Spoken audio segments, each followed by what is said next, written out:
A very good morning to all. Welcome back.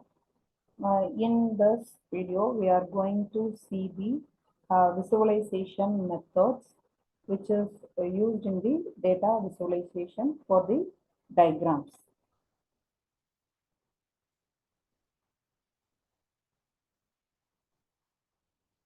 There are 5 types of methods are there.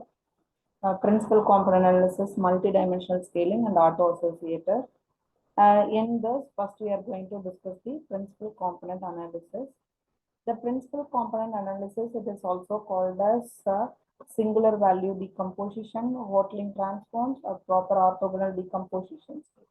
The main idea of this principal component analysis is to find a linear projection of the data that optimally matches the data structures in the well-defined sense of accounting for the maximum amount of variation that can be captured in the lower dimensional representation of the data. Okay. The principal component analysis, it is a dimensionality reduction and the machine learning method, which is used to simplify a large data set into a smaller set, while we still maintaining a significant patterns and trends in the data analysis. How do we do a principal component analysis? This principal component analysis, it is a dimensionality reduction and machine learning method. Basically, this will be used to simplify the data, and the data sets after simplifying how it could be maintained. Okay. The maintenance, it could be done in 5 ways.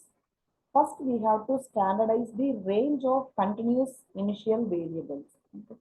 What are the continuous variables are there? How we can standardize the range of those attributes. Okay. Then after standardizing that variables, we have to compute the covariance matrix to identify the correlations between the variables, because we are considering the standard range of continuous variables. We have to ensure what is the relationship between these variables. Okay, how that particular variables is chosen. Then after finding the covariance between the attributes, we have to compute the vectors. Okay, vectors and values of the particular covariance matrix. Okay. And this also it will be done as a principal component. Then after identifying the vector table, the vector table means the given value, it will be converted into a multi-dimensional table, matrix table. That matrix table, it will be used to identify the covariance between the or correlations between the variables. After that, it will be converted into a vectors. So while we are converting it into the vectors, we will use the single word or single character or bag of words. Okay. And the purpose of this vectors, easily we can identify the particular word, how many times it is repeated, or the value, how many times it is repeated. Okay. Then after that, we have to create a future vector to decide which principal component we have to keep. Okay. This is in terms of choosing the words. Then after that, we have to recast the data along the principal component axis. Okay.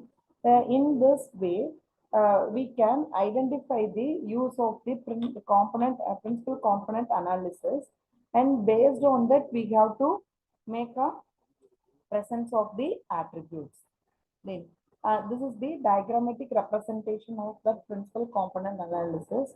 While I am choosing the principal components or variables, and how the relationship between those variables. Okay. So for example, I have chosen a 10 components. Okay. How the particular 10 components are interrelated. What will be the covariations between these attributes. Okay, that thing should be represented in a graph, so that it will be useful for the further analysis of the given data set. Thank you. Thank you for watching.